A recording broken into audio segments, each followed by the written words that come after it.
आज मैं आपके साथ कुछ ऐसे टिप्स शेयर करने वाला हूँ जिन्हें फॉलो करके आप गेट में इंजीनियरिंग मैथमेटिक्स में फुल मार्क्स सिक्योर कर सकते हैं। दोस्तों, आज हम 3 इंपॉर्टेंट बातों पर डिस्कस करेंगे। पहली ये कि इंजीनियरिंग मैथमेटिक्स हमारे लिए क्यों इतनी इंपॉर्टेंट है।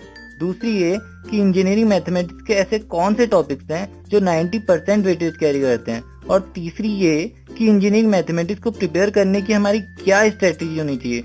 तो आइए दोस्तों शुरू करते हैं। दोस्तों, गेट एग्जाम में इंजीनियरिंग मैथमेटिक्स सबसे इजी और सबसे स्कोरिंग सब्जेक्ट है। इसका मेन रीजन ये है कि इंजीनियरिंग मैथमेटिक्स का सिलेबस बाकी सभी टेक्निकल सब्जेक्ट्स के कंपैरिजन में आसान है। ऐसा इसलिए है क्योंकि इसमें ज्यादातर topics class 11th and 12th के हैं। दोस्तों, अगर आपको कैलकुलस, मैट्रिक्स, डिटर्मिनेंट और प्रोबेबिलिटी की थोड़ी बहुत नॉलेज भी है तो आप इंजीनियरिंग मैथमेटिक्स का सारा सिलेबस बहुत आसानी से प्रिपेयर कर सकते हैं। दोस्तों, हर साल 13 से 15 मार्क्स का सिलेबस पक्का मैथ्स से आता है।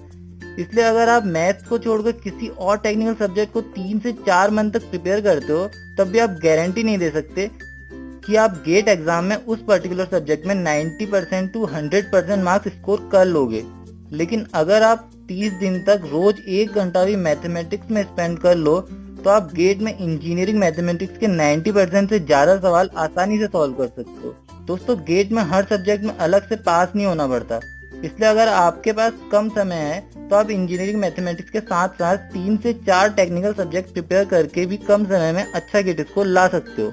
दोस्तों, अब हम बात करेंगे इंजीनियरिंग मैथमेटिक्स के इम्पोर्टेंट टॉपिक्स के बारे में। दोस्तों, इन टॉपिक्स को प्रिपेयर करके आप इंजीनियरिंग मैथमेटिक्स में 90% तक मार्क्स इजीली स्कोर कर सकते हो।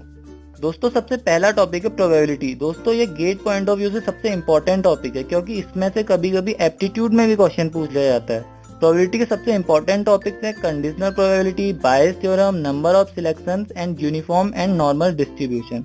दोस्तों, सेकंड इंपॉर्टेंट चैप्टर है लीनियर अलजेब्रा और लीनियर अलजेब्रा के इंपॉर्टेंट टॉपिक्स हैं eigen values and vectors, rank, system of linear equations.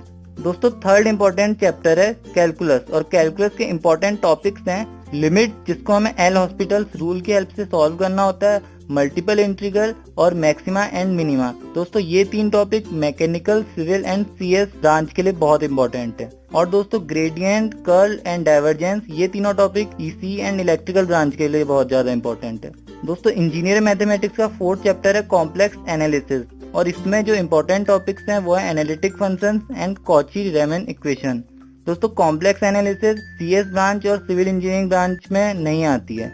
दोस्तों, इंजीनियरिंग मैथमेटिक्स का 5th चैप्टर है डिफरेंशियल इक्वेशन। डिफरेंशियल इक्वेशंस में पार्शियल डिफरेंशियल इक्वेशन बिल्कुल भी इंपॉर्टेंट नहीं है। डिफरेंशियल इक्वेशन में जो इंपॉर्टेंट टॉपिक है वो है ordinary differential equation. Ordinary differential equation में first order linear and non linear equation, higher order linear differential equation और कॉची यूलर इक्वेशन, ये तीनों टॉपिक इंपॉर्टेंट हैं। दोस्तों, again differential equation CS branch की सिलेबस में नहीं है। दोस्तों, गेट का 6th चैप्टर है न्यूमेरिकल मेथड्स। न्यूमेरिकल मेथड्स भी सीएस ब्रांच के सिलेबस में नहीं है। न्यूमेरिकल मेथड्स के जो इंपॉर्टेंट टॉपिक्स हैं वो है Newton Raphson method, trapezoidal and Simpson's rule. दोस्तों, इंजीनियरिंग मैथमेटिक्स को प्रिपेयर करने के लिए आप किसी भी रेप्यूटेड इंस्टीट्यूट की प्रीवियस ईयर क्वेश्चंस की बुक खरीदकर उसमें से सारे के सारे इंपॉर्टेंट टॉपिक्स के न्यूमेरिकल सॉल्व कर दीजिए। दोस्तों, अगर आपने ये सारी बातें फॉलो कर दी तो आपके इंजीनियरिंग मैथमेटिक्स में 90% टू 100% मार्क्स इजीली आ जाएंगे। दोस्तों, अगर आपको ये वीडियो पसंद आई तो प्लीज लाइक करें और अगर आपको लगता है कि इससे किसी की भी हेल्प हो सकती है तो प्लीज उसके साथ ये वीडियो पक्का शेयर करें।